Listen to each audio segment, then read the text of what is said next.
우리가 다 아는 것처럼 지금 이제 베이징 그 올림픽이 한창 진행 중이죠. 이제 초반에 쇼트트랙 그 시합이 있었는데 거기에 심판과 또 선수들이 일방적인 반칙과 불법으로 이제 우리 선수들이 1등으로 들어왔음에도 불구하고 결국 그것이 인정을 못 받죠.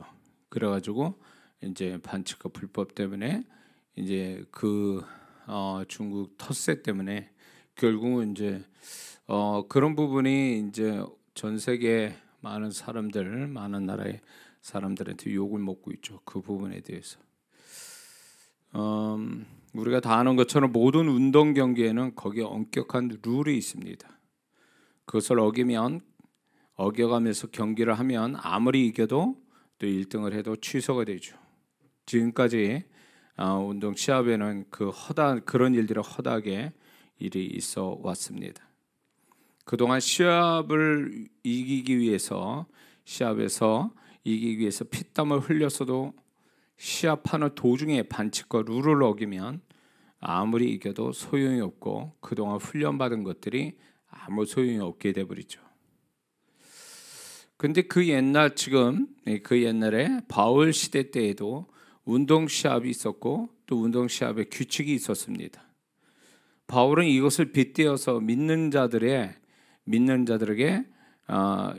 과정의 정정당당함을 강조하고 있다는 것입니다. 경기하는 자가 법대로 하지 않으면 승리의 관을 얻지 못한다라는, 이것은 결국 바울이 운동 시합을 보면서 하나님의 어떤 메시지를 전하고 있는 거죠. 이 과정의 정정당당함은 이것은 하나님이 뜻인 것을 바울은 강조하고 있고, 이 과정이라는 것이 얼마나 중요한가를 하나님은 우리에게 강조하고 계시는 거죠. 모든 일에는 시작이 있고 과정이 있고 끝이 있어요. 3단계가 있죠. 그래서 개인적인 삶을 크게 우리의 삶을 3등분으로 나눈다면 출생이 있고 또 삶이 있고 그다음에 죽음이 있죠. 우리의 모든 것들도 3단계로 나눠져요. 시작과 과정과 끝.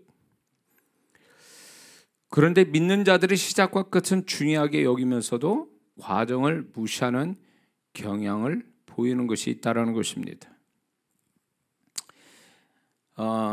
지금은 그러지는 않겠지만은 다른 나라들은 매달 올림픽에 이렇게 보면은 매달 집계가 이렇게 나오지 않습니까? 근데 다른 나라들은 매달 색깔과 상관없이 매달 개수로 순위를 매기는데 유독 중국, 한국, 일본만큼은 금메달로 순위를 정한다고 그래요. 근데 지금도 그런지는 알 수는 없지만, 그래서 이제 은메달 받은 사람은 기억하지도 않고 귀하게 여겨주지 않는 과거의 모습이 있었죠. 근데 지금은 이제 한국 사람들 의식 구조가 많이 바뀌어져서 메달을 따지 않아도 그 과정을 인정해주고 또 그것을 칭찬해주는 풍토가 있죠. 지금은. 그래서 운동하는 사람들이 올림픽에서 메달을 못 따도 격려해주고 또 인정해주고 또 그런 사람을 기억해주는 그런 모습은 굉장히 좋은 모습이라고 봅니다. 또한 어떤 사람은 과정을 무시한 채 결과만 가지고 칭찬과 비판을 하는 사람이 있습니다. 그렇게 되면 그 사람은 반드시 잘못된 판단을 할 확률이 높고 사람 관계에서도 문제가 있을 겁니다. 과정을 전혀 이해하지 못하고 과정을 알려고 하지도 않고 과정을 무시한 채 그 결과만 가지고 얘기한다는 것은 굉장히 위험한 판단이고 또 그게 잘못된 판단이 될 수도 있고 또 그렇게 결과만 가지고 얘기한다면 사람 관계에서도 문제가 있겠죠. 하나님 앞에 사는 믿는 자가 무엇을 하든 시작을 잘하는 것은 굉장히 중요합니다.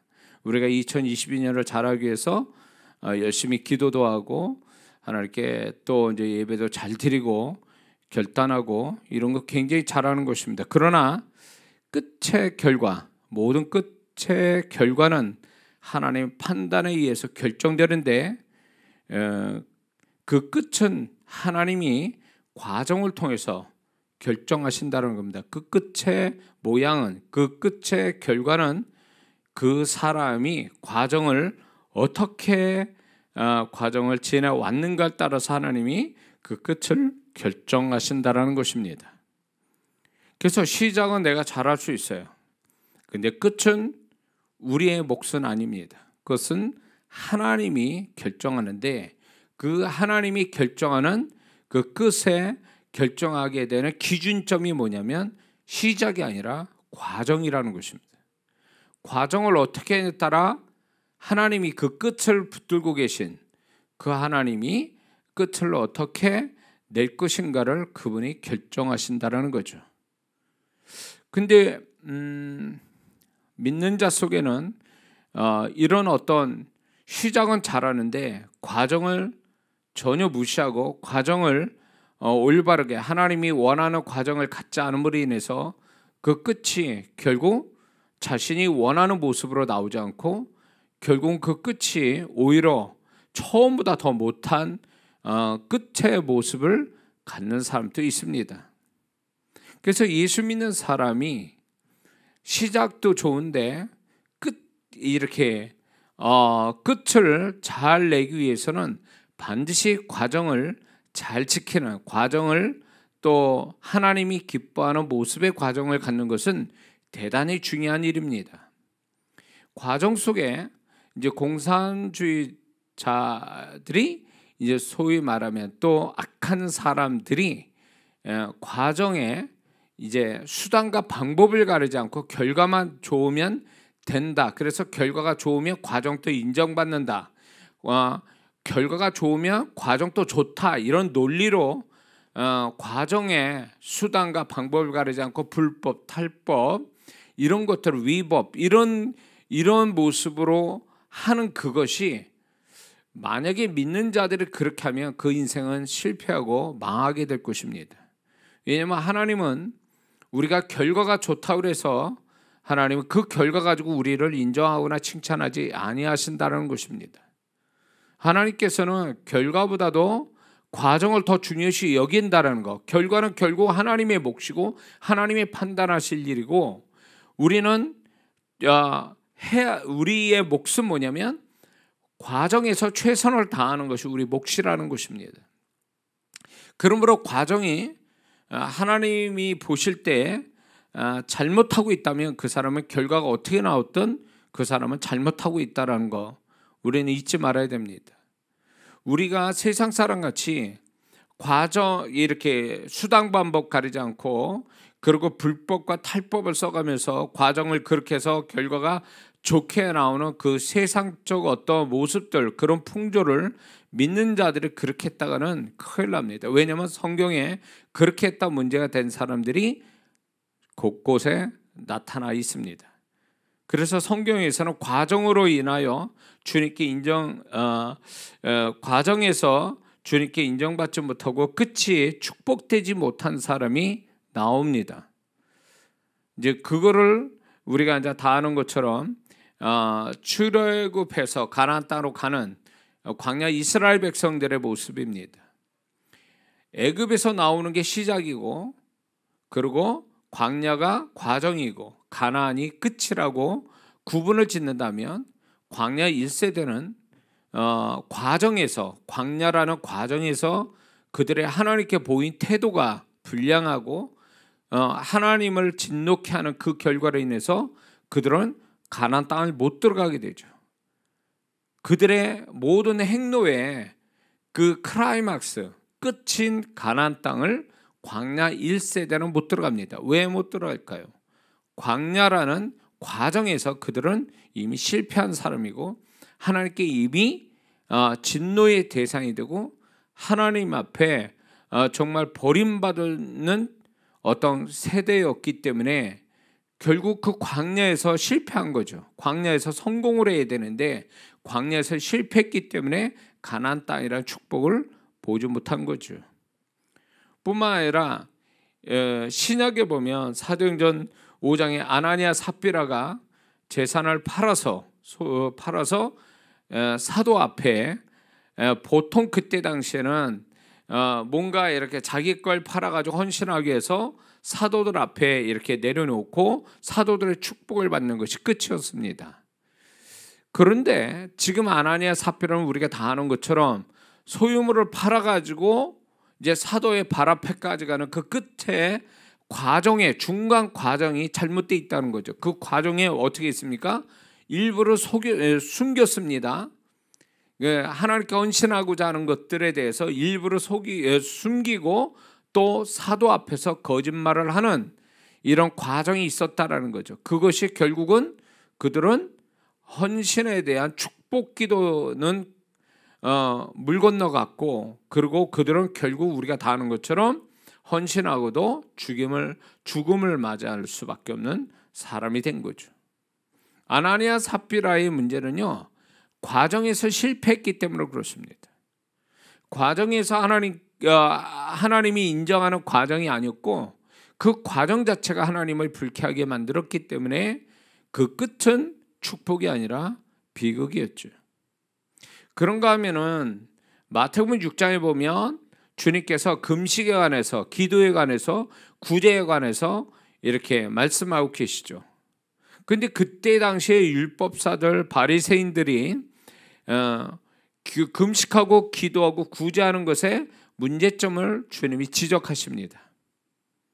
그들이 구제하고 기도하고 금식하는 건 잘하는 것, 그 시작은 좋았는데, 그리고 그것의 끝은 분명 하나님께 인정받고 축복받는 건데 그들의 과정이 잘못되어 있다는 거죠. 그 과정이 뭐냐면 자기 의를 드러내기 위한 그 동기, 잘못된 동기로 금식과 기도와 구제를 하고 있는 그들의 과정의 모습에서 주님은 뭐라 하냐면 너희는 상이 얻을 게 없다, 하나님으로부터. 그걸 어떻게 표현하시면 너희 상은 이미 받았다라는 표현으로 그렇게 말씀하고 있다는 거죠.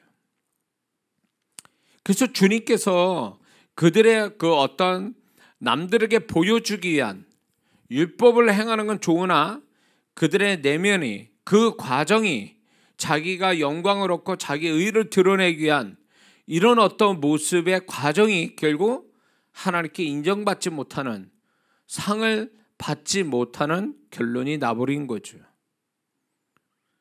이들의 과정은 잘못됐다라는 거죠. 자기 의, 자기 교만, 자기 영광, 이런 것이 과정이었기 때문에 하나님께 인정받지 못했다라는 것입니다. 마태복음 7장 22절부터 보면 그날에 많은 사람들이 길에서 선자 노릇하고 귀신 쫓고 병도 고쳤다고 하면서 능력을 행사하는 것들에 대하여 주님께 자랑스럽게 얘기하지만 그 결과는 칭찬이 아니라 결국 주님은 뭐라고 얘기하십니까? 내가 너희들을 도무지 모르겠다라고 내게 떠나가라 이렇게 말씀해요. 아주 매몰차게 얘기하시죠. 왜 그런 결론이 났을까요? 그들이 선지자 놓고 병도 고치고 이렇게 능력도 있고 직분도 귀한 걸 가진 그들이 왜 결과가 그거를 인정해 줄 주님으로부터의 외면당하고 그리고 버림당할 수밖에 없는 이유는 뭘까요? 과정에 뭐가 있었냐면 불법을 행했다는 거죠.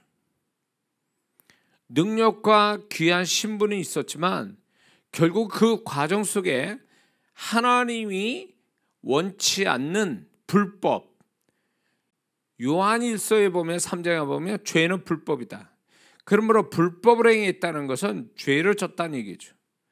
그 죄는 결국 말씀의 반대편에 서 있는 것과 같은 의미를 갖고 있기 때문에 그들은 말씀이, 하나님의 말씀의 반대편에서 행하고 있는 그 모습이 능력과 신분보다 더 능력과 신분은 귀하고 그거는 좋은 것이나 그들이 불법을 행하는 그것 때문에 그 과정의 그 모습이 결국 신분과 거룩한 신분과 능력이 나타나도 주님으로부터 버림당하는, 외면당하는 사람이 되고 말았다라는 것입니다.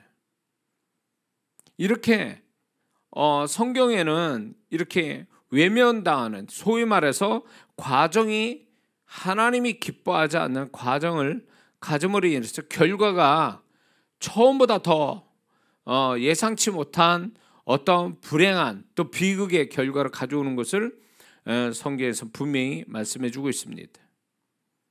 그런가 하면은 성경에서 과정으로 인해서 주님께 인정받고 축복받는 삶도 나옵니다. 욥을 보세요. 욥은 고난을 받았지만 그 고난이라는 과정에 그가 처음에 잘 살았죠. 하나님의 은혜로 잘 살았고 고난이라는 과정이 있었습니다. 그리고 그 결과가 축복이 됐죠. 갑절의 축복. 이 욥의 갑절의 축복과 신앙과 존재값이 높게 된 그 배경은 그 과정에서 있습니다.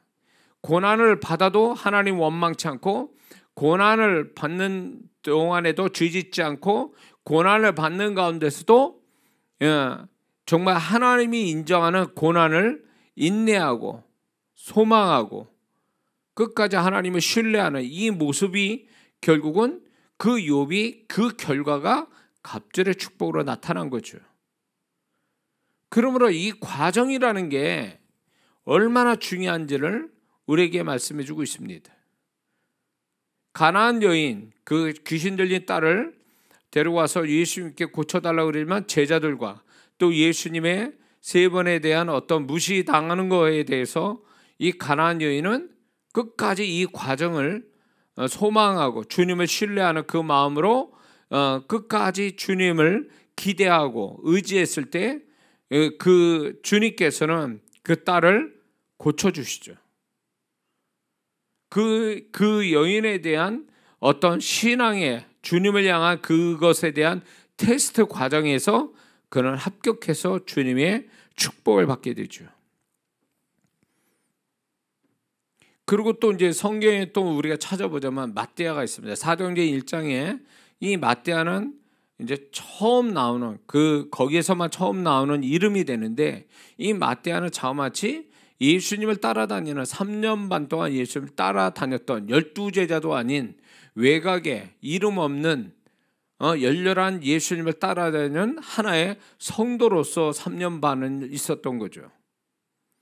그런 성실한 주님을 따라다니다 보니까 같이 따라다니는 사람들에게 서로 알게 되고, 그런 가운데 이 matthea가 가룟유다 대신에 제자의 수에 들어가는데 추천을 받을 정도의 이 matthea는 굉장히 과정 속에 사람한테 인정받고 성실했다라는 거죠. 신앙이 성실했다. 그것이 결국은 하나님도 그의 성실을 인정해서 그가 뽑혀서 드디어 가룟유다 대신하는 12제자가 되죠.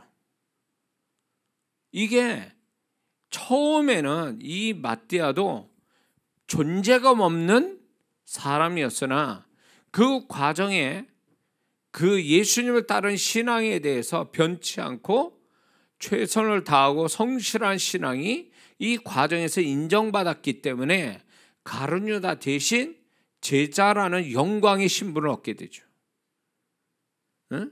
과정이 좋았기 때문에, matthea가 과정이 좋았기 때문에 결국 그는 그 당시에 예수님 따라다녔던 사람은 12제자, 그 제자 말고 그 외곽에 70인 전도자가 있었습니다.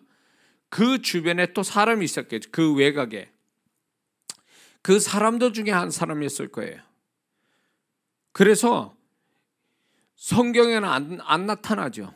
예수님의 생애 속에는 안 나타납니다. 그러나 분명히 이 사도행전 1장을 보면 예수님이 이제 공생에 들어가는 그 시점부터 해서 예수님을 따라다녔던 사람들이라고 그랬습니다. 그 사람들 속에 이 matthea가 있어서 사람한테 인정받았지만 성경에 기록되지는 않아요. 성경에 기록될 만한 존재는 아니었다라는 거죠. 그러나 이 matthea가 성실한 신앙의 3년 반 신앙의 끝에 그는 이제 성경에까지 기록으로 나오는 그의 이름이 기록으로 남게 되는 결과를 가져오죠. 그 이름도 영광스러운 이름, 12제자의 이름에 들어가는 영광스러운 이름이 됩니다. 이것은 결국 이 matthea가 처음엔 아무도 알아주지 않는 존재감 없는 신앙에서 그 다음에는 사람한테 인정받았지만 성경에 기록될 만한 사람도 아니었고, 그러다가 결국은 사도행전 1장에서 그의 이름이 등장하고, 등장하는 것뿐만 아니라 가룟 유다 대신한 예수님의 제자에 들어가는 영광스러운 이름으로 1장이 끝납니다. 이 마띠아는 결국 과정에서 인정받은 거예요. 어느 날 반짝 이렇게 신앙생활 갑자기 잘해서 이렇게 벼락치기 신앙으로서 인정받은 게 아니라, 자그마치 그 사도행전을 보면 우리와 함께 예수님의 생애 속에, 공생애 속에 시작부터 해가지고 그 마띠아는 같이 있었던 사람이라는 거죠. 그래서 시종일관 변함없는 예수님을 따라다녔던 외곽 제자였기 때문에 그런 성실함이 사람한테 인정받고 결국 하나님께 인정받아서 영광스러운 끝에 나타나죠. 그래서 저는 마띠아가 그 후에 더 이상 이름이 안 나오는 것에 대해서 처음에는 좀 의아했지만, 결국 하나님께서 마띠아의 이름을 1장에서 딱 끝내시는 이유가 있었을 거라고 보는 거예요. 왜? 그거는 결국 마띠아의 최고의 인생의 어떤 하나님으로부터 영광을 얻는 12제자가 됐고, 거기에 걸맞는 생애를 살다가 이 세상을 떠났을 거라는 것을 암시해 주는 거죠. 결국 과정에 지금 마띠아는 3년 반이라는 과정에서 사랑과 하나님께 인정받은 그 결과가 예수님 제자가 된 거예요. 굉장히 저는 이 마띠아를 굉장히 저는 많이 설교를 많이 하면 할수록 또 새로운 영감이 이게 마띠아를 통해서 발견이 되는데, 결국 이 마띠아는 과정에서 인정받은 거죠. 그래서 끝이 복된 이름으로, 복된 존재로 끝을 냅니다. 또 다른 데서 보면 예수님의 마태복음 25장에 5달란트, 2달란트 종이 나오죠. 거기에서 보면은 주인의 그 5달란트와 2달란트에 대한 주인의 칭찬이 동일해요. 이 동일하다는 것은 결국 이 주인은 결코 숫자를 가지고 차별두지 않고, 분명히 그 주인의 그 칭찬 속에는 착하고 충성된 종아, 네가 작은 일에 충성하였음에, 숫자를 대입하지 않고 일의 어떤 그 주인이 떠나서 주인이 올 때까지의 그 과정 속에 착하고 충성된 종, 네가 작은 일에 충성했다라는 이 과정에 대한 축복으로 뒤에 뭐가 나옵니까? 주인의 잔치에 참여하라. 결국 친구의 대우를 받는, 그리고 또 5달란트 받은 자는 1달란트 더 얹어서 받는, 이런 어떤 영광을 얻게 되죠. 결국 5달란트, 2달란트는 결국은 과정에서 최선을 다한, 나름대로 5달란트, 2달란트 그 위치에서 받은 것만큼 최선을 다하는 과정이 있었기 때문에 주인이 칭찬을 한 거죠. 영광을 또 얻게 한 거죠. 큰 것을 맡긴다라고 하는 축복을 또 받게 되죠. 결국 이 모든 것들이 과정에서의 인정받는 결과라는 것입니다. 그게 결국은 이 5달란트, 2달란트 비유의 주인은 결국 우리 주님의 모습을 우리에게 상기시키는 거죠.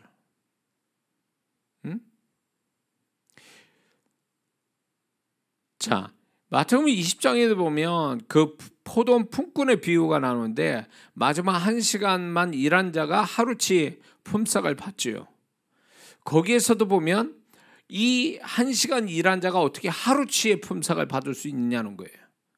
주인이 착해서 그럴 수도 있지만, 주인이 그렇게 하루에 1시간 해놓고도 하루의 품삯을 줄 때는 그만한 이 1시간 일한 자를 좋게 봤다라는 거죠. 뭔가가 하루치 줘도 될 만한 모습을 가졌기 때문에 이 1시간 일한 자를 하루치 품삯을 줬다는 거죠. 그래서 이 1시간 일한 자의 어떻게 보면 과정이 가장 잘했기 때문에 가장 축복된 결과를 가져왔다라는 거죠. 어떻게 하루 1시간 일하고 하루치 품삯을 받을 수 있느냐? 그거는 얼마나 1시간 일한 자가 1시간이라는 이 과정에서 얼마나 주인의 마음에 들게 했는가를 얘기해 주는 거죠. 이 비유를 보면 4번 이상 이게 지금 그 주인이 포도원 품꾼을 불렀다는 것은 상식적이지 못한 그때 당시의 문화로 보면 상식적이지 못하다는 거죠. 원래 인력 시장이 새벽에 사람 뽑으면 끝이거든요. 근데 이 포도원 주인은 한 번만 뽑은 게 아니라 계속 뽑았다는 거죠. 1시간 퇴근 1시간 앞두고도 사람 뽑았다는 것은 어떤 일의 목적보다는 사람을 돕기 위한 선한 마음에서 사람을 뽑았다라고 봐야 돼요. 그런데 그렇다면 이 주인이 1시간 일한 사람을 하루치 품삯을 줄 정도로 이 1시간 일한 사람이 주인의 마음에 들게 1시간을 일했다는 걸 얘기하는 거죠. 과정이 좋았기 때문에 1시간 일한 자는 하루치 품삯을 받게 되는 거죠. 이게 바로 주님의 모습이고, 우리가 그렇게 할 때 우리가 1시간짜리의 일을 하는 자라도 그 이전에 왔던 11시간 일한 사람 이상으로의 어떤 대우를 받고 축복을 받을 수 있는 그거를 우리에게 암시해 주고 있는 거죠. 그 전에 왔던 11시간 동안 일한 사람들, 그런 사람들이 동일하게 1시간 일한 사람과 한 달란트를 받았다라는, 하루치 품삯 한 데나리온을 받았다라는 얘기는 결국 그들이 과정에서 주인이 볼 때에 정말 더 풍성하게 주인의 성품대로 더 줄 만한 그런 과정이 없었기 때문에 계약대로 주었다라는 거죠. 주인이 계약을 얘기할 정도면 계산이 분명했던 모습을 보여주고 있죠. 선하지만 계산도 분명했던 주인이에요. 그런데 1시간 일한 사람을 계약대로가 아니라 주인의 선한 성품으로 하루치를 품삯을 줬다는 건 과정을 굉장히 1시간 일한 사람이 주인이 기뻐할 모습으로 일을 했다는 걸 의미하는 거죠. 바로 우리가 예수 믿는 사람이 이래야 된다는 거죠.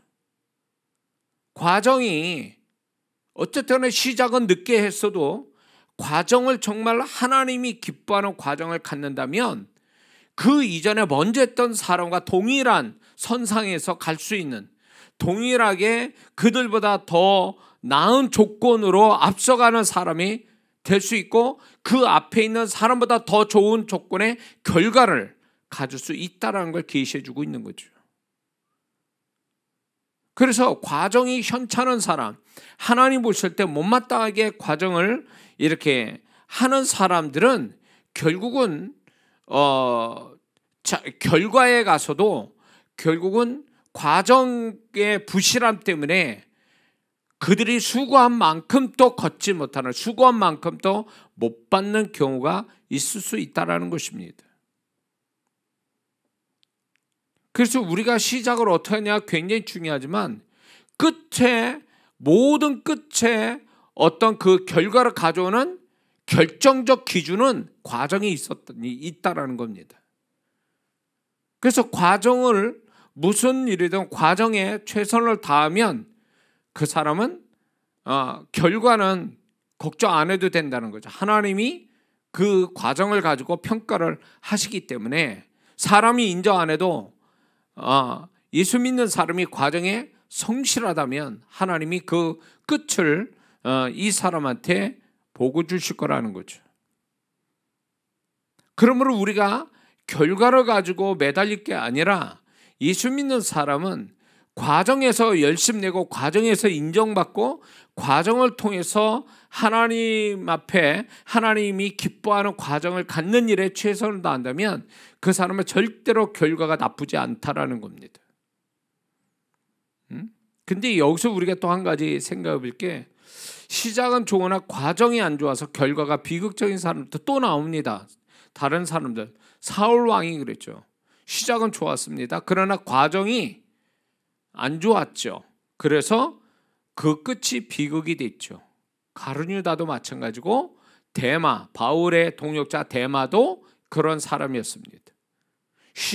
시작은 구원받고 시작해서 바울의 동역자까지 됐다가 결국 세상을 좋아해서 결국 데살로니가 가문으로 인해서 비극의 인물이 되고 말죠. 아마 데마나 가룟유다도 가룟유다를 예를 들어보면 가룟유다가 왜 비극적인 인물이 됐을까요? 그거는 과정에서 문제가 있다는 걸 알고 있습니다. 왜? 공금을 빼먹는, 제자와 예수님을 속이는, 돈에 욕심이 있었고 그는 딴 마음을 품고 예수님이 제자 노릇을 했던 거죠. 그 과정이 결국 비극을 만들어낸 거죠. 그러니까 그 사람의 끝은 뭘 보면 알 수 있냐? 그 사람의 과정을 보면 알 수 있어요. 시작이 아니라 그 사람의 과정에 대한 태도를 보면 그 사람의 끝을 알 수 있다는 게 성경에서 우리에게 가르쳐 주시는 거예요. 그래서 과정이 부실하면 그 사람은 이미 답이 나온 거예요. 끝이 안 좋다라는 거. 우리라 한번 생각합시다. 구원받고 천국 가고 그 가운데 우리가 살아가는 건 과정이에요. 근데 이 과정에 부실해. 죄 짓고 세상 좋아하는 거, 세상 살아가도 똑같이 살아. 그러면 이 과정이 이런 식이면 그 끝이 정말 천국일까요? 이거는 생각해 볼 문제죠. 과정이 부실한데 어떻게 끝이 좋을 수 있어요? 부실해가지고, 과정이 부실해가지고 그 결과가 비극을 맞이한 사람들이 성경에 많이 나오는데 우리도 그렇다라는 거예요. 예수 믿는 사람. 하나님이 보장해 주는 끝을 보려면 과정에서 하나님께 인정을 받아야 된다는 거예요. 과정에 하나님께 인정받지 못한 자가 어떻게 끝을 하나님의 보장해 줄 수 있느냐는 거예요. 예수 믿는 사람이 세상 사람 같이, 세상 사람 이렇게 하죠. 과정 속에 눈 가리고 아웅하는 거죠. 사람이 보면 그때 좀 일하는 척하고 안 보면 딴짓거리하고 있고, 그리고 대충하고 적당하고 얼렁뚱땅하고 이런 식의 과정을 세상 사람은 이게 이제 이런 모습들이 너무 많은 거죠. 세상에서는요. 그래서 그 사람을 믿었던 사람이 이런 식으로 하는 것에 인해서 나중에 그거를 알게 될 때 배신감을 느끼고 뒤통수 맞았다 이런 얘기하면서 불신하게 되죠. 그 사람은. 그리고 그 사람의 결국 안 좋은 결과를 갖게 되죠. 근데 예수 믿는 사람이 사람에게 보여주듯 사람이 안 보면 또 적당히 하고 보면 그때 열심히 하고 이런 식으로 살아가는다면 하나님이 그거를 다 알고 계신 하나님이 그냥 지나치지 않는다는 거예요. 과정이 하나님께 인정받지 못하는데 어떻게 끝이 보장이 되냐 그거예요. 나는 이 교회 안에서도 신앙생활하는 사람들이 이게 하나님이 안 보시는 걸로 생각하는 건지 아니면 세상 사람을 닮아가지고 그런 모양인지 이게 과정을 너무 무시한 채 막 뛰어넘어가요. 결과만 좋으면 다 좋은 거다. 결과가 좋으면 과정은 선한 것이다. 이런 아주 어처구니 없는 이런 논리로 살아가는 믿는 자들이 있다는 거예요. 그래가지고 온갖 불법이 나타나가지고 나중에 그것이 사회적 이슈가 되고 그것이 사람한테 손가락질 당하고 이런 이유가 뭐냐면 과정이 불법적이고 과정이 하나님이 기뻐할 수 없는 과정을 가졌기 때문에 아무리 결과가 좋게 나와도 그거는 좋은 게 아니라는 거죠. 언젠간 진실은 밝혀지거든요. 믿는 자의 삶은 다 드러나게 돼 있거든요. 진실과 거짓은 어떤 식으로든 드러나게 돼 있어요. 그러므로 예수 믿는 사람은요, 이렇게 과정을 중요시 여기는 어떤 태도를 가지지 않으면 그 사람은 끝은 위험스러워요. 그 사람이 과정에서 하나님께 인정받지 않으면 그 사람의 수고도 결국 인정받지 못하고 결과가 좋은 결과를 가질 수 없다라는 것을 우리는 알아야 됩니다. 왜? 세상 사람은 속일 수 있어도 우리를 모든 걸 판단하시고 끝을 붙들고 모든 걸 결정하시는 하나님이 보고 계시기 때문에 그 하나님이 결코 그대로 놔두시지는 않는다는 거죠. 그 사람이 그날의 선지자 노릇하고 귀신 쫓고 병도 직분과 거룩한 직분과 능력을 가졌다 해도 주님은 불법을 행한 걸 이미 알고 계셨거든요. 그걸 지적해서 너희는 나하고 상관없다 그러면서 주님이 그들을 외면하는 이 모습이 우리의 결과가 될 수도 있다는 거예요. 우리가 중간에 이 과정에서 잘못하게 되면 결국 주님께서 내가 너한테 좋은 결과, 좋은 끝을 줄 수가 없다 이렇게 말하실 수도 있는 거죠. 그러면 그동안의 수고는 무슨 의미예요? 헛수고한 거죠. 그동안의 수고는.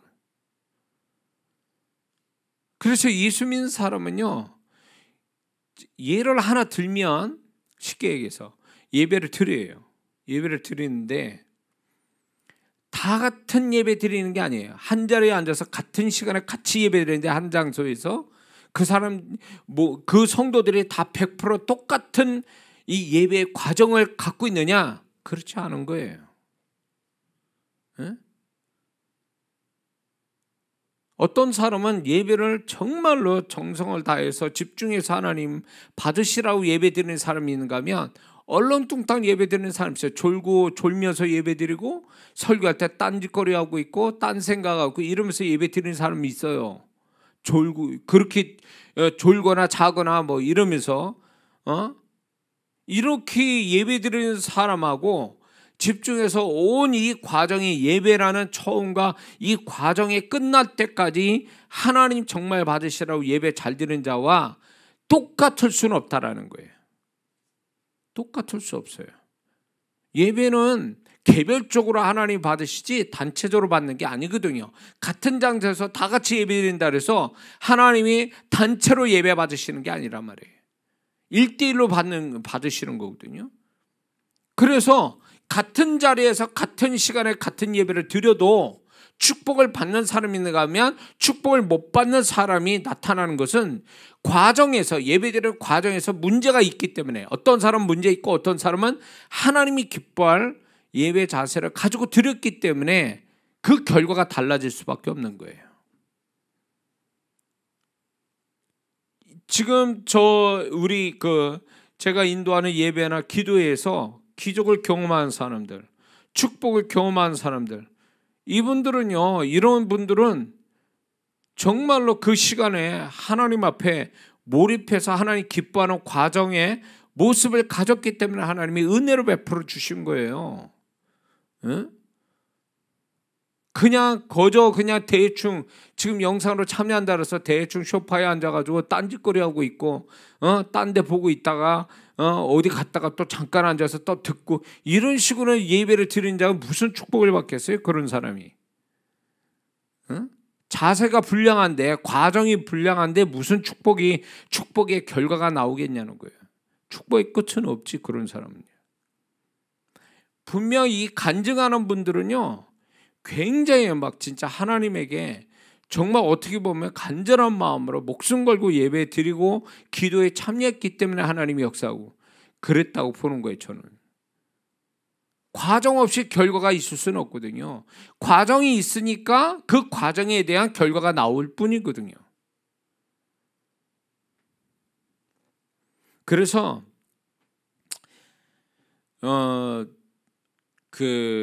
기분 좋은 과정이든 또 우리 입장에서 그렇지 않는 과정이든 간에 과정은 굉장히 중요시 여겨져야 된다는 것입니다.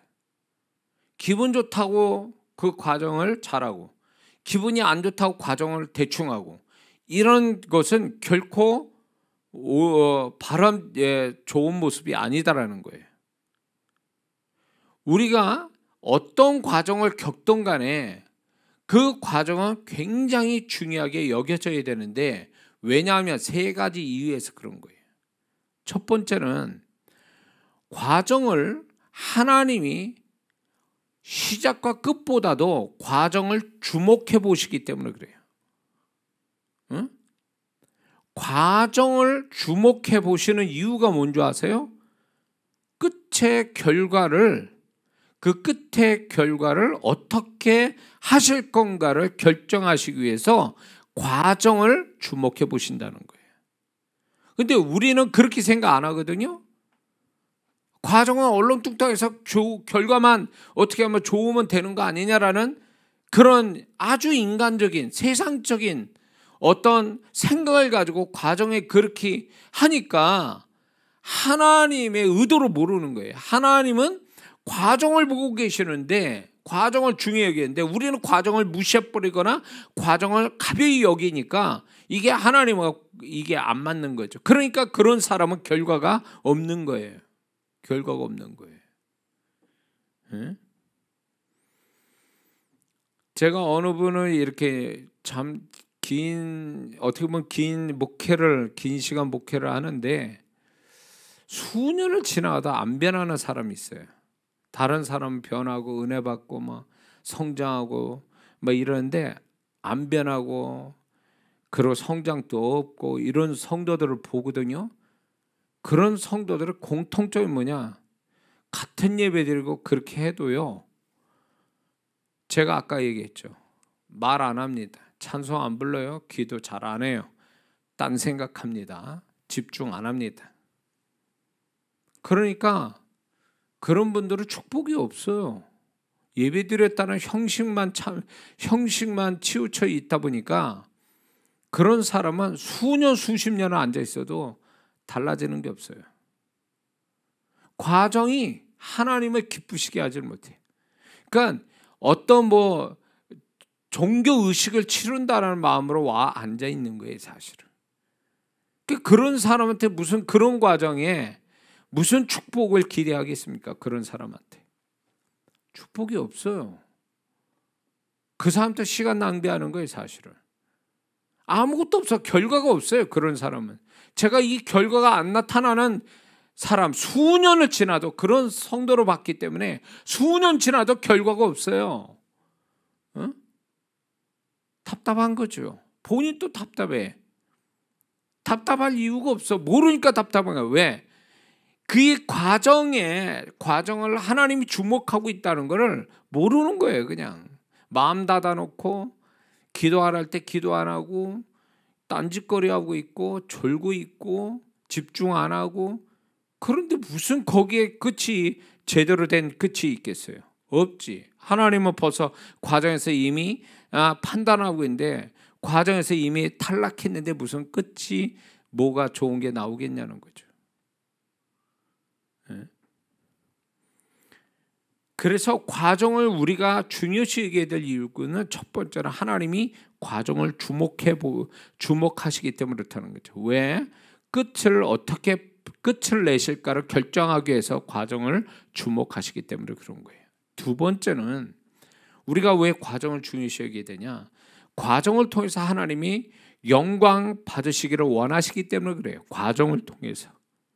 끝에서 영광 받으시는 게 아니에요.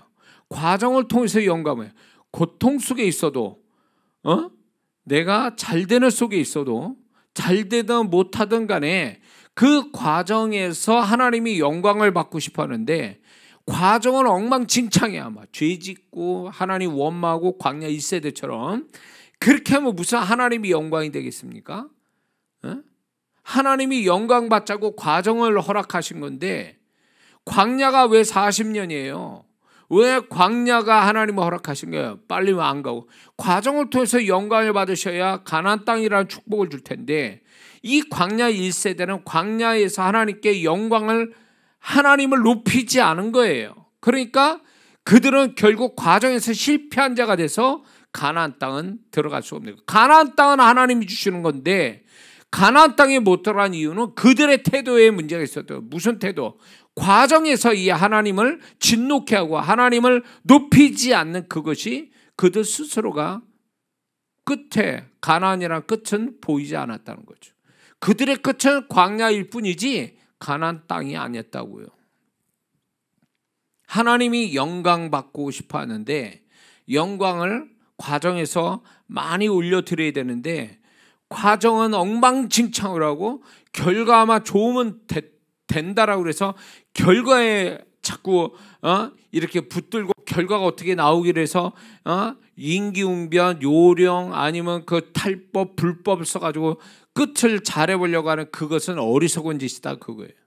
하나님 영광을 못 받으셨으니 그 끝을 붙들고 있는 하나님이 이 사람한테 무슨 뭘 좋은 걸 주시겠냐 그 얘기예요. 신명기 23장 18절에 하나님 이렇게 분명히 말씀해요. 창기의 번동과 개 같은 자의 소득은 하나님께 가져오지 마라.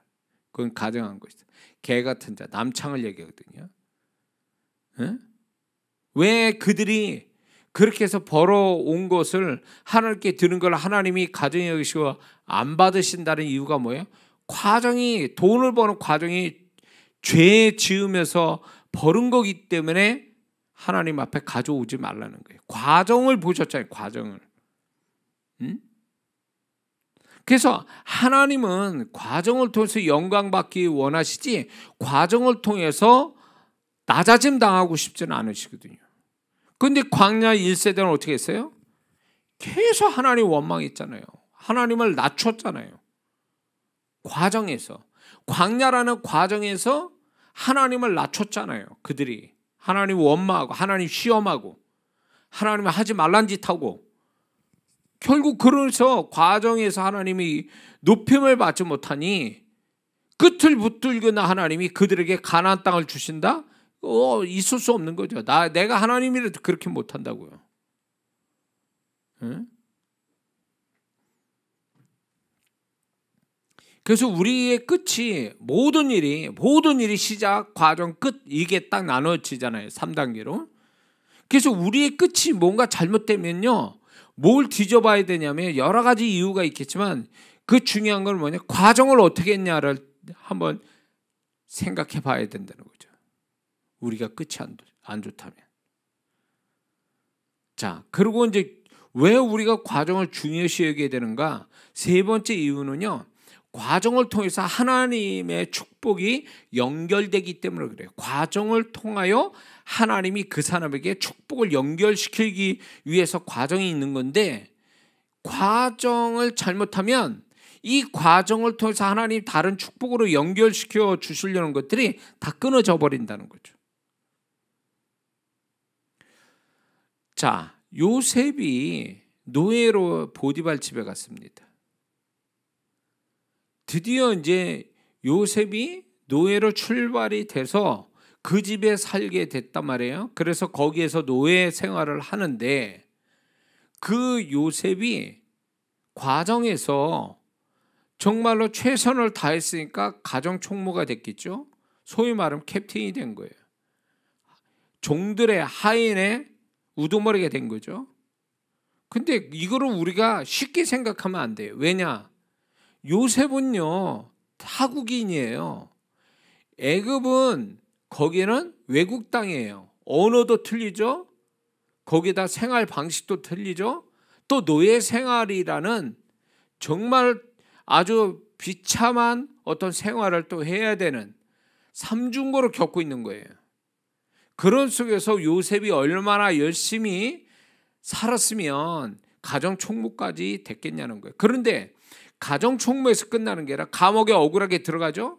그런데 그 감옥에서도 술 맡은 관원장과 떡 맡은 관원장을 돕습니다. 이거는 결국 뭐냐면 이 요셉이 자기의 상황 속에 이 과정이잖아요. 결국 13년 만에 그가 요셉이 바로 총리가 되는 게 끝이라고 친다면 노예로 시작한 게 시작이고 그리고 그 과정 속에 요셉이 어떻게 했느냐는 거죠. 요셉이 과정을 정말 하나님이 기뻐하는 과정을 보여줬기 때문에 하나님이 그의 끝을 해피엔딩으로 만들어 주고 계시는 거죠. 이 얘기는 뭐냐면 다시 좀 자세히 설명하자면 요셉은요 보디발에게 인정받기에 최선을 다한 삶이 있었고 억울한 삶이 있었지만 그는 그 속에서도 최선을 다했죠. 그런데 여기서 중요한 거는 뭐냐? 이 요셉이 아주 확실한 정확한 꿈을 푸는 은사가 나타났다는 거죠. 이게 은사나 능력의 개념으로 보면 안 되고, 요셉이 노예 생활을 하면서 얼마나 그가 영적인 사람으로 살아왔는가에 대한 드러난 결과가 정확히 꿈을 푸는 그런 능력이에요. 그러니까 요셉은 처절한 현실에 노예 생활을 하면서도, 또 억울한 감옥 생활을 하면서도 그의 신앙, 그의 존재감, 하나님과의 관계가 끊어진 게 아니라 더 높은 관계를 가졌다라는 걸 증명하는 거예요. 그것이, 그의 과정이 하나님이 기대한 바의 모습을 갖게 되니까 그 끝이 바로 앞에 서게 된 거죠. 그래서 이게, 과정을 잘하는 사람은 결국 하나님, 끝을 붙들고 있는 하나님이 주도적으로 그를 해피엔딩, 더 좋은 곳으로 이끌어 가시는, 더 좋은 축복으로 이어져 가게 하시는 하나님의 손길이 있다는 거예요. 그래서 과정을 중요시 여기게 된다는 거예요. 과정을. 네? 제가 이런 거 들은 적이 있어요. 그 수학을 전공하는 학생들은 이제 얘기 들은 것 같아요. 시험 문제가 나왔는데, 시험 문제 푸는 이렇게 순서가 있지 않습니까? 이렇게 쭉 푸는데 답은 틀려. 근데 그 푸는 과정이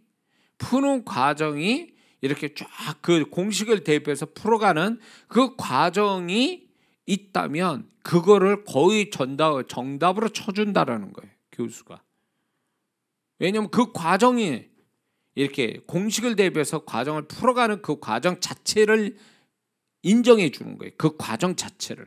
그래서 정답이 안 나와도 그 과정 자체 수고한 거에 대한 어떤 보상으로서 점수를 준다는 거죠. 저는 이게 맞다고 보는 거죠. 우리나라 이 교육이 너무 단답형 내지는 결과만 딱 외워서 그 결과만 가지고 얘기하는, 이것이 문제는 있다 보는 거예요. 이런 교육이 아주 생각을 해서 논리적인 설명과 어떤 논리를 피워나가는 논리를 이렇게 자기 논리를 증명해가는 이 과정이 굉장히 중요한데, 이런 과정이 없는 논리, 그래서 끝만 얘기하는, 답만 딱 얘기해버리는, 이것은 굉장히 뭐랄까, 이거는 그거는 어떤 사람과의 관계 속에도 그렇고, 이런 어떤 과정이 분명치 않다면 문제는 있다고 보는 거죠.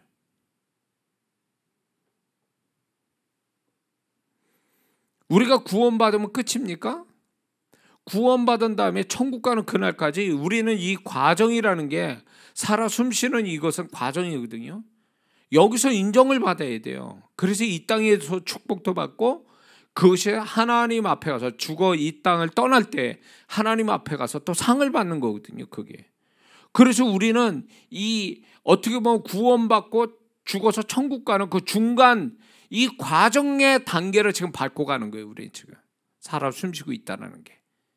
그래서 이 과정을 통해서 하나님을 높여야 하나님의 축복이 연결해 가는 거예요. 그게 이 땅에서도 축복이 연결되고 저 땅에 가서는 상으로, 축복으로 연결이 되는 거고. 그래서 우리는 과정을, 어떤 것이든 큰 과정이든 작은 짧은 과정이든 간에 과정을 중요시 여겨야 된다. 세 가지 이유 때문에. 이해가 되시죠?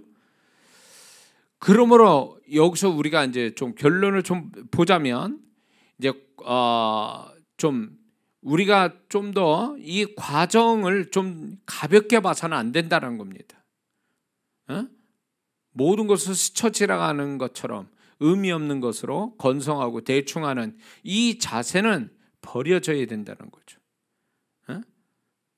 그 과정이 마음에 안 들어도, 과정은 결국 어떤 시작과 끝보다도 이 과정의 비중은 크고 중요하다는 거죠. 그래서 우리가 어떤 결과를, 하나님은 어떤 결과가 좋게 나왔다 해서 그걸 기뻐하시는 게 아니에요. 하나님은요, 결과로 뭐 좋은 일이 돼서 축복을 받았다, 그 결과로 하나님이 기뻐하시는 게 아니라, 영광 받으시는 게 아니라, 그 과정 속에 그 사람이 어떻게 됐든 간에 그 과정 속에 하나님이 원하는 모습을 보이면, 그 과정으로 인정받고 하나님이 영광 받으시면 그 사람 결과는 언젠가는 잘 되게 돼 있어요. 왜? 결과는, 그 어떤 끝은 과정에서 오는 끝이지 과정 없는 끝은 없어요. 과정으로 인한 끝이 나타날 뿐이에요. 그래서 우리는 과정은 엉망하고 결과는, 끝은 좋을 거다, 좋은 것만 좋게 나오려고 하는 이 태도는 어리석은 짓이라는 거죠. 왜? 끝은 과정에서 이어서 오는 끝이지 과정 없는 끝은 있을 수 없다, 그 얘기예요. 그리고 과정에서 존재나 행위의 수준을 떨어뜨려서는 안 된다라는 것입니다. 과정은 우리가 더 수준이 높아지고, 그리고 또 더 나은 모습을 갖는 과정이 돼야지, 과정이 처음보다 더 수준이 떨어지면 그 사람은 다음 과정, 하나님이 주시는 축복에 더 나은 과정이거나 또 결과가 긍정적이지 못할 수 있다는 것입니다. 그래서 우리가 과정이 수준이 떨어져서는 답이 안 나와요. 과정의 수준이 떨어지면 결과가 위험스러워요. 우리는 아무리 고생스러운 과정을 겪더라도 내 어떤 행위나 존재의 수준을 떨어뜨리면 안 돼요. 삶이 나를 이렇게 바닥을 치게 한다 그래서 나의 존재도 바닥치면 안 된다는 거예요. 어? 무슨 말인지 이해가 되시죠? 우리 존재는 수준을 높여야 더 나은 과정으로 하나님이 이끌어가고 그 결과가 더 좋을 텐데, 과정이 자꾸 이렇게 처음보다 더 무너져 내린다, 더 수준이 떨어졌다, 그러면 이거는 아주 불행한 끝을 볼 확률이 높다라는 거예요. 그래서 우리가 2022년 지금 출발을 했습니다.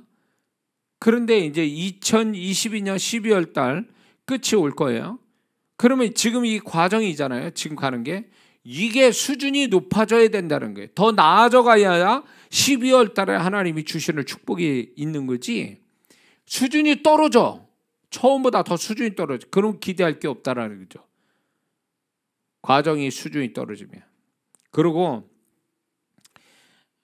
과정에 부끄러워해서는 안 됩니다. 우리가 과정에 부끄러워하지 말아요. 요셉이 과정에 노예 생활을 했잖아요. 아버지의 사랑받는 자가 이제 노예 생활할 때 얼마나 수치스럽고 열등감 갖고 부끄러운 거예요. 그럼에도 불구하고 요셉은 그 생활에 최선을 다했거든요. 그러니까 우리가 과정에 막 힘들고 바닥치고 정말 자존심 상하고 그런 모습이 있다 할지라도 결코 부끄러워해서는 안 된다는 거예요. 부끄러워한다는 자체는 나에 대해서 불신하는 거요, 나를 낮추는 거거든요, 스스로가. 이런 태도로 갖게 되면, 과정에서 이런 태도로 가지면 이 사람은 이제 과정의 어떤 그 컴플렉스, 과정에 대한 컴플렉스 때문에 그 사람은 더 나은 결과를 가지고 살아갈 수가 없다라는 겁니다.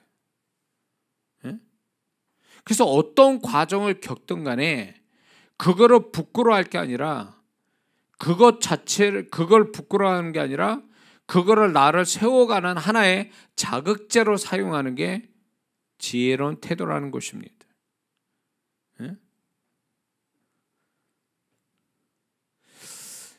그래서 우리 스스로가 이 과정에 대해서 또, 그리고 이제 우리가 이제 조심해야 될 거는, 시간만 가면 된다라는 생각을 버려야 된다는 거죠. 시간이 가면 결과는 나올 거야, 그냥 어떻게 됐든 간에.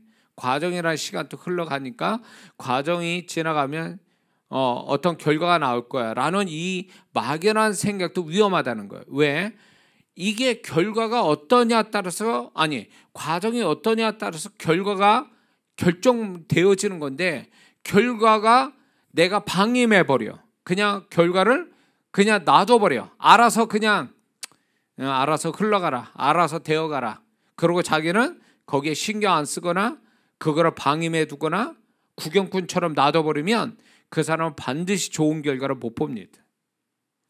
하나님이 우리에게 어떤 시작이 있고 과정이 있고 끝이 있게 했다면 그 과정을 통해서 하나님이 뭔가 새로운 결과를 주시려고 하는데 과정에 대해서 무관심하고 무시하고 그 다음에 이렇게 방임해 두고 막 이런 태도는 결국은 좋은 결과를 가져올 수 없다라는 거죠.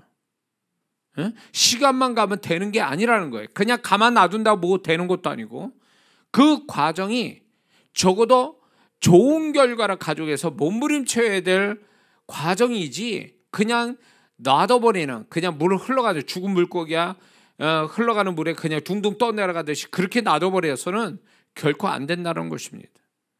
어떻게 보니 이 과정은 전쟁을 치르는 것 같을 수 있어요. 왜?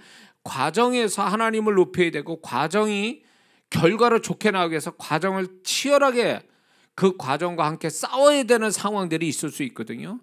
그거를 놔버려. 그래서 피해가고 도망가버려. 거기에서 과정에서. 그럼 그 사람 끝난 거예요. 끝이 없어요. 그러면 그 사람은요. 왜 하나님이 그런 과정 속에 있게 하셨는가를 알아야 돼요. 어떤 사람은 내가 지겨워. 싸우는 것도 힘들고 괴로워. 도망가자. 피해가자. 이런 생각을 가져서 과정에 대한 책임을 안 지려고 하는 사람이 있어요. 과정에 대해서 무관심하고 과정에 대해서 방해해버리는 것이 잠깐은 자기가 그게 편할지 몰라도 그 과정과 부딪혀서 가는 그런 데서 오는 하나님이 주신 좋은 결과는 못 갖습니다. 이 사람은요. 어디를 가든 그 과정을 다시 시작합니다. 그 과정은 반드시 또 있어요. 그래서 우리가 저의 삶도 이렇게 이 부분을 돌이켜보면 저의 성격도 그렇지만 저는 뒤로 가거나 도망가거나 피해가는 법은 없어요. 머리가 깨지더라도 앞으로 가고 아주 기어서라도 앞으로 가는 스타일이다 보니까 그걸 하나님이 기뻐하셨던 것 같아요. 저는 뭘 해도 피해가지 않고 부딪혀가서 그것이 이제 하나님이 내가 그런 과정에 피할 수도 있지만 편하게 피할 수도 있고 도망갈 수도 있지만 그것은 옳지 못한 거고 그렇게 되면 끝은 없다라는 생각을 그때도 가진 것 같아요. 그래서 부딪혀가다 보니까 그게 힘들긴 했어도 결국 하나님은 결과에 가서 그 끝의 결과가 나한테 유익이 되게 하셨다라는 겁니다. 그런데 어떤 사람은 이 과정이 힘들다 해서 도망가 버려요. 그 사람이요 그때만 편한 거지 그 사람은 그 과정에서 오는 축복은 다 놓치고 가는 거예요. 어디를 가든 그 과정은 또 있게 돼 있거든요.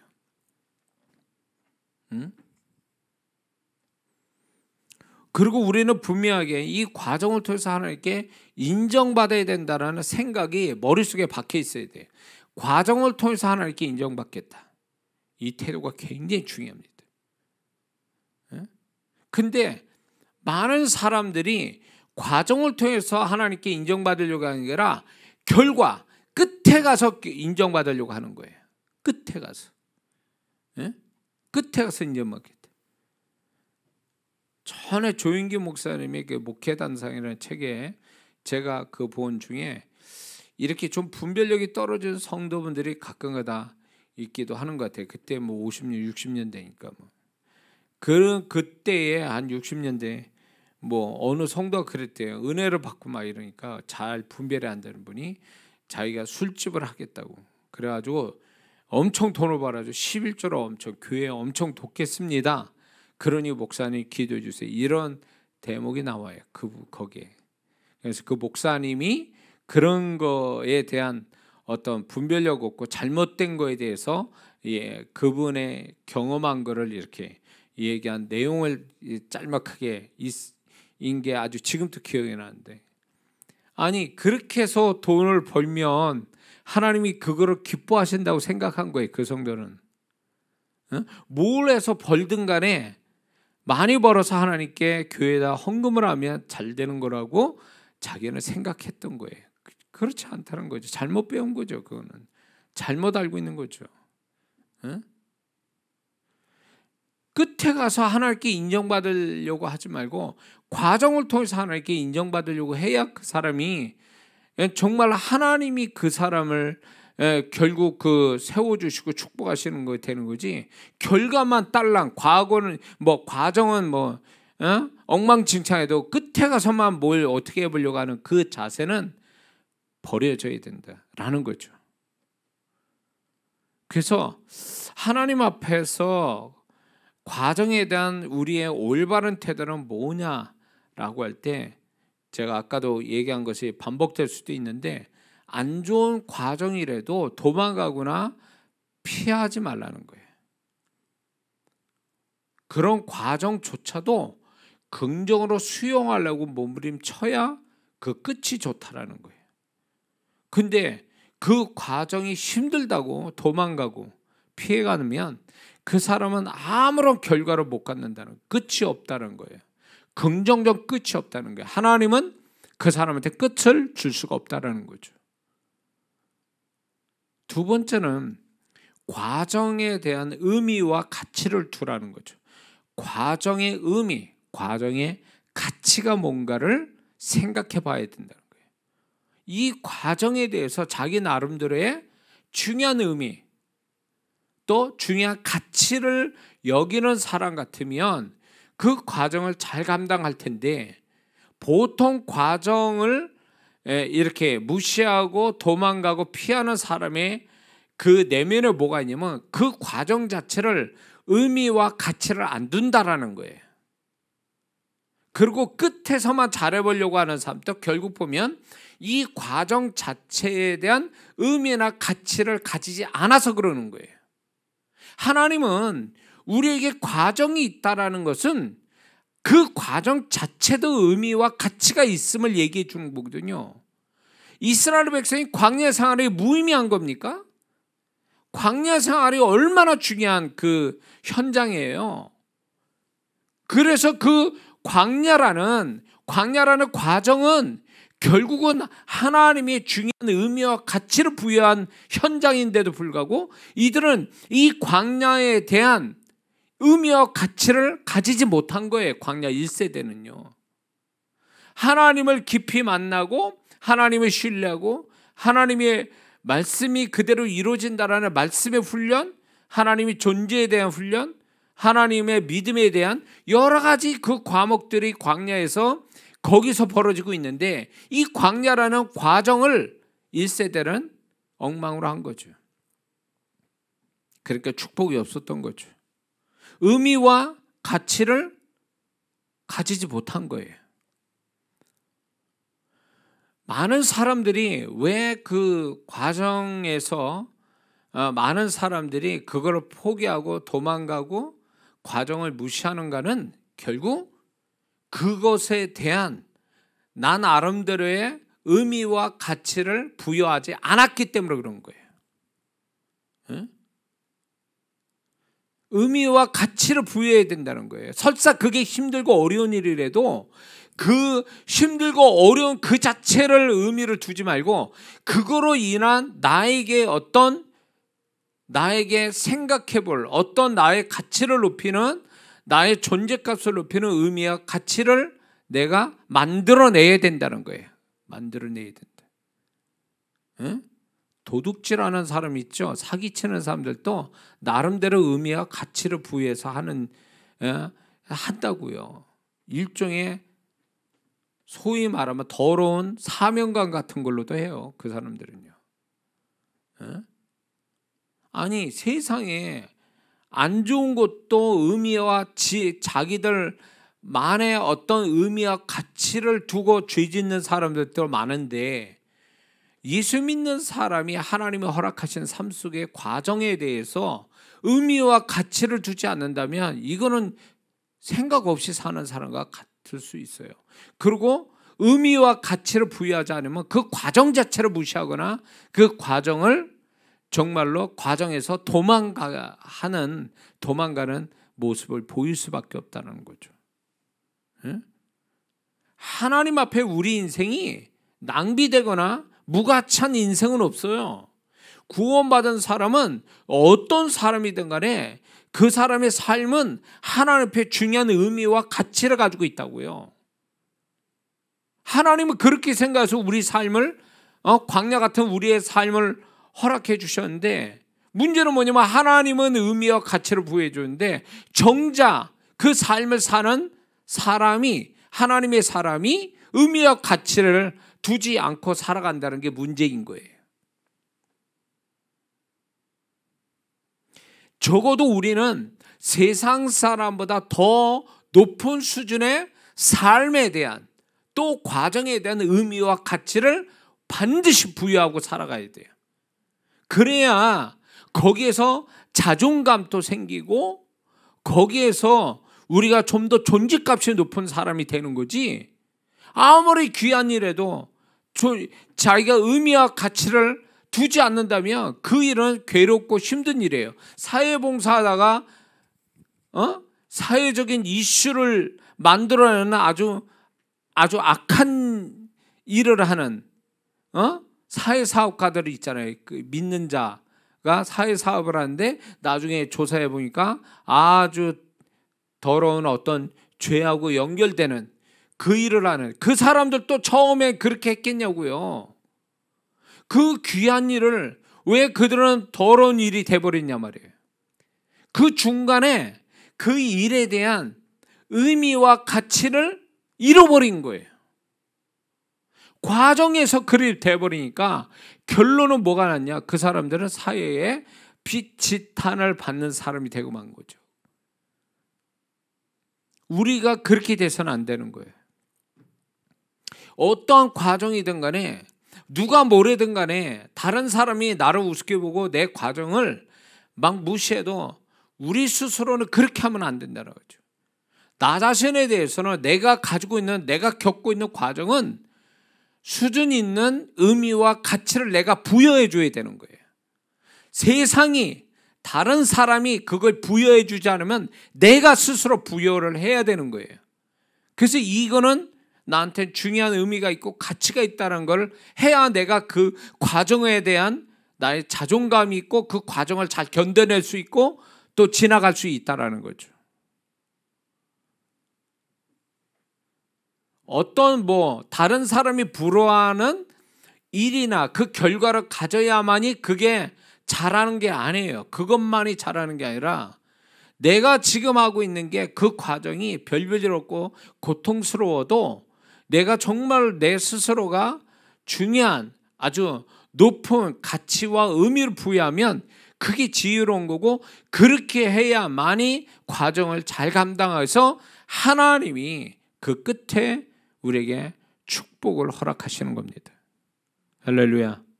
그리고 아까도 얘기했지만 과정에 죄짓지 말아야 됩니다.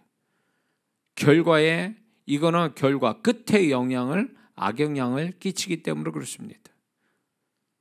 그리고 또 이걸 생각해야 돼요. 과정에서 무엇을 얻었는가? 나는 과연 과정에서 나는 무엇을 얻고 있는가라는 걸 생각해야 된다는 거죠.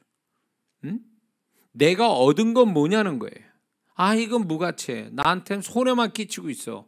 이런 식으로 생각할 게 아니라 이 과정에서 나에게 유익되게 한 거, 내가 과연 긍정적으로 얻은 것은 또 무엇인가를 생각한다면 이 과정에 대한 어떤 긍정성을 가지고 상대하고 결국 그것이 끝에 좋은 결과를 가져올 수 있다는 거죠. 그래서 과정을 통해서 나에게 긍정적으로 나는 무엇을 얻었는가 또 이렇게 생각해 봐야 된다는 거죠. 그 다음에 우리는 훗날에 후회하지 않기 위해서 과정에 최선을 다하는 게 중요합니다. 대충 얼렁뚱땅 게으르게 과정을 지나가는 게 아니라 나는 그때 그러기를 참 잘했어 라고 하는 후회 없는 과정, 최선을 다한 과정이 필요한 거죠. 이게 하나님이 우리에게 원하시는 거예요. 다윗이 다윗이 양치기 생활에서 최선을 다했어요. 그래서 그는 당당하게 얘기했죠. 왕 앞에서도 자기가 어떻게 양치기 생활했는지. 그가 최선을 다한 과정, 누가 봐주지 않아도 그 양치기의 삶의 과정에 그는 최선을 다한 거예요. 그 최선을 다한 게 물맷돌의 능력이죠. 만약에 대충 했다면 그런 일이 벌어졌을까요? 대충 양치기 생활했으면 자기 것도 아니잖아요. 그건 아버지 거잖아요, 다. 그러니까 대충 했어. 그러면 골리앗의 이마박에 그 물맷돌이 날아갔을까요? 그 상황 자체가 두려운데 그 얘기는 한 번에 끝냈다. 그것도 급소를 넣어서 한 번에 끝냈다는 것은 다윗이 양치기 생활의 과정에 얼마나 최선을 다했는가를 그걸로 알 수가 있는 거죠. 만약에 어설퍼 용기만 있어, 객기만 부리고 있고 용기만 있어, 실력은 없어. 그러면 그게 무슨 의미가 있어요? 그런 과정이 실력도 가지지 못한 최선을 다하지 않아서 실력이 없는 그 과정이 무슨 의미가 있냐고요.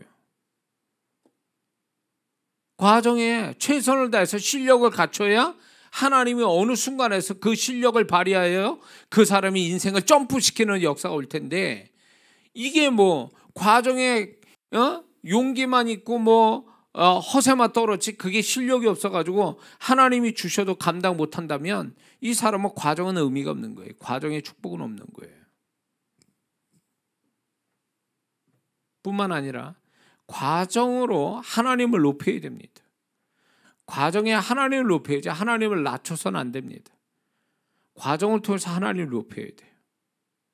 그게 끝에 좋은 결과를 가져오게 하는 비결이죠. 그리고 과정에 실망할 필요 없어요. 왜? 끝이 안 왔다면 과정에 실망하지 말고 과정을 포기해서도 안 됩니다. 멈추지 말아야 돼요. 끝이 아직 안 왔다면.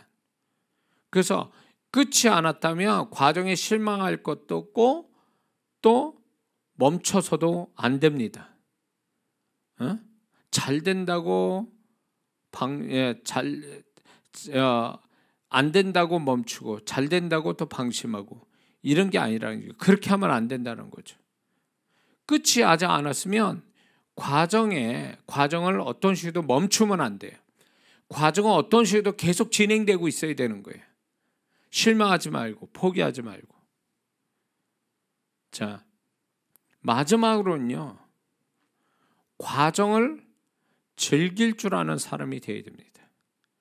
과정을 즐겨라. 이게 굉장히 중요합니다. 많은 사람이 언론은 빨리 과정을 지나갔으면 좋겠어. 막 이래가지고 과정을 무시하고 막 이거를 아주 이해가 되도록 쉽게 얘기하자면 이거예요. 어떤 사람은 어디를 놀러 갔는데 관광하러 갔는데 한 3시간 차를 가지고 가서 차를 운전해서 3시간 후에 거기 도착하는데 거기서 뭔가로 좀 재미있는 일이 있는데 이 사람이 3시간 후에 거기 도착할 걸 알고 3시간 동안 잠만 자. 이거는 뭐냐? 결과만 보면 된다라는 의식이죠. 과정을 즐길 생각이 없는 거예요. 3시간 힘들어. 이렇게 하면서 잠만 자. 그러다 거기만 가서 그것만 보고 와. 우스갯소리로 한국 사람이 여행이나 관광 가면 자고 있다가 거기에 가면 도착하면 사진 찍고 그리고 밥 먹고 오는 거. 이런 식으로 여행을 하는 것은 진정한 여행이 아니라는 거죠. 여행은 과정이지 결과가 아니거든요. 여행이라는 건 과정을 통해서 즐기는 게 여행이지 어디에 목적을 뒀다라서 거기에 가는 것 자체가 거기만 딱 있는 것이 거기서만 뭔가를 하는 것은 결코 여행은 아니라는 거죠. 그러므로 우리가 어떤 과정이 있든 간에 그 과정 자체를 즐기려고 하는 누리려고 하는 과정을 그런 모습을 갖고 있는다면 분명 그 과정에 대한 가치, 그 과정에 대한 어떤 유익함을 우리도 발견할 수 있다는 거죠. 많은 사람이 빨리 끝났으면 좋겠다. 뭐 어떻게 빨리빨리 해서 해결됐으면 좋겠다. 이렇게 해가지고 그 과정 자체를 고통으로 여기고 기억하고 싶지 않은 과정으로만 인식하고 얻은 건 하나도 없고 아주 이렇게 안 좋은 상처만 기억이 남는 과정이라면 이거는 자기 자신한테 이거는 손해라는 거죠. 어떤 과정이든 간에 그 과정한테는 하나님이 허락하신 과정이라면 우리한테 유익된 게 있어요. 유익되고 나한테 축복이 되는 게 있고 그 속에서도 우리에게 즐거움을 주는 것도 있고 우리에게 웃음을 주는 것도 있고 좋은 점이 있을 수 있다는 거예요. 긍정적인 유익함이 있는데 그거는 하나도 발견하지 못하고 그 다른 쪽 불행하고 힘들고 괴롭고 답답하고 이런 쪽으로만 과정을 이해를 하고 있다면 이 사람은 하나님이 과정을 통한 주시려고 하는 뭔가 그 과정에 통한 행복, 과정을 통한 즐거움, 과정을 통한 뭔가 유익함을 하나도 갖지 못하는 거죠. 그러니까 광야 1세대가 그런 사람들이에요. 광야 생활을 즐겨도 되는 사람들이에요. 왜? 낮에 더울까봐 구름기둥으로, 밤에 추울까봐 불기둥, 목마를까봐 물을 먹여, 배고플까봐 만나주셔. 그리고 정말로 하나님께서 때에 따라 고기 먹이셔. 이 모든 것들을 하나님이 또 갈 길을 인도하셔. 이런 모든 것들이 그들이 이제 소위 말하면 즐겨야 될 부분이거든요. 근데 즐기는 게 아니라 이 사람들은 고통으로만 느끼는 거죠.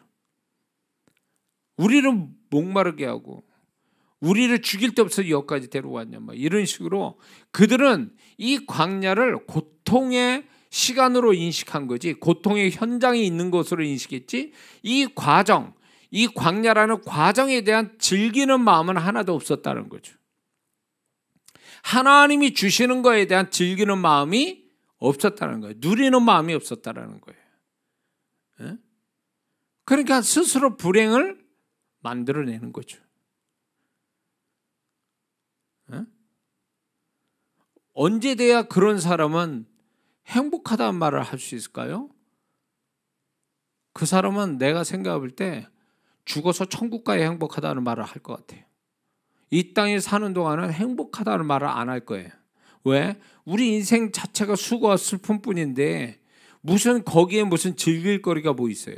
누릴 게 뭐가 있냐고. 그냥 사는 거지. 그냥 고통스러워도 그냥 간다 이런 생각이지 정말 그 과정 속에서 뭔가 나한테 유익함도 주고 하나님이 나한테 또 기쁨도 주시고 이런 걸 경험하며 가느냐 그 얘기예요. 저는 이렇게 그 믿는 자가 정말 불행한 삶을 살고 있어요. 여러 가지로. 그래서 그게 끝나지 않아요.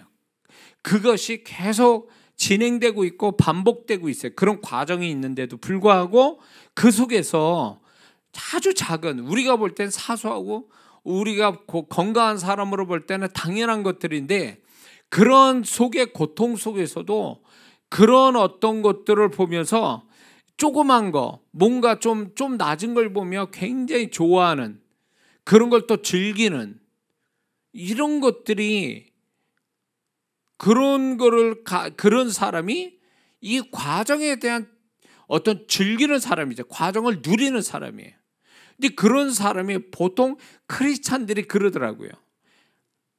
암병 걸려서 시한부 사는 사람 이런 사람들이 이렇게 정말 하나님에 대한 소망이 있고 하나님이 함께 하심을 경험한 사람은요 얼마 안 있으면 자기가 죽는다 할지라도 그 작은 거 하나 오늘은 입맛이 있어서 밥을 좀 먹었어 뭐 이런 거 내가 물을 토했는데 오늘은 물을 토하지 않고 먹게 됐어 그럼 굉장히 좋아 이런 거예요.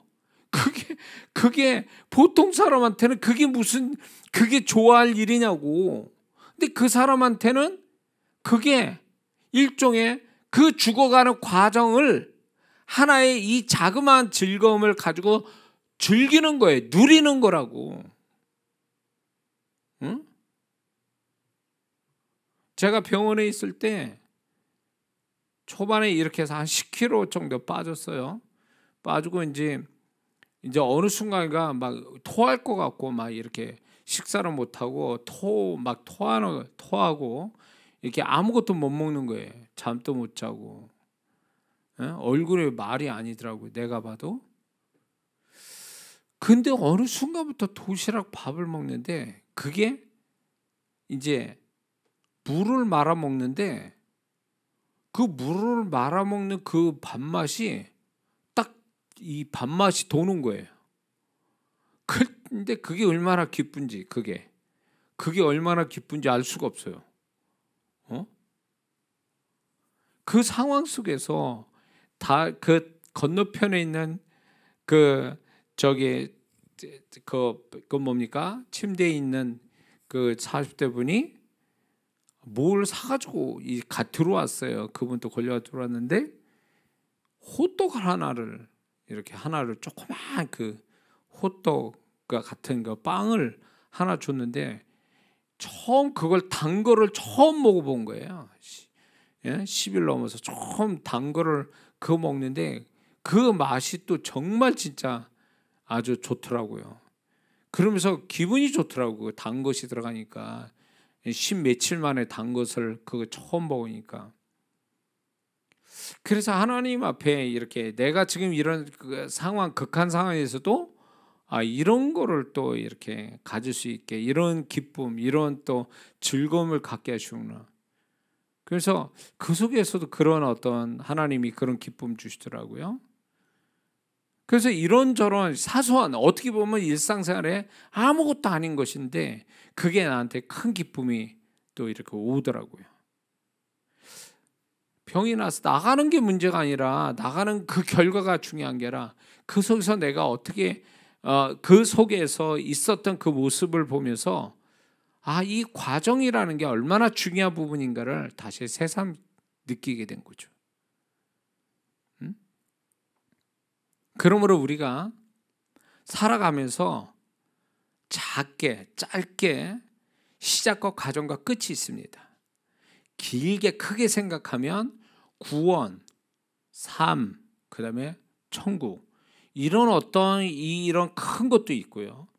그러므로 우리가 살아가면서 이 3단계의 삶의 모습에서요, 우리가 이 과정을 정말로 하나님이 원하는 가정의 모습을 가지고 살아서 그 끝을 축복해 주는 하나님을 만나는 우리의 모습이 있어야 될 줄 믿습니다. 기도하겠습니다.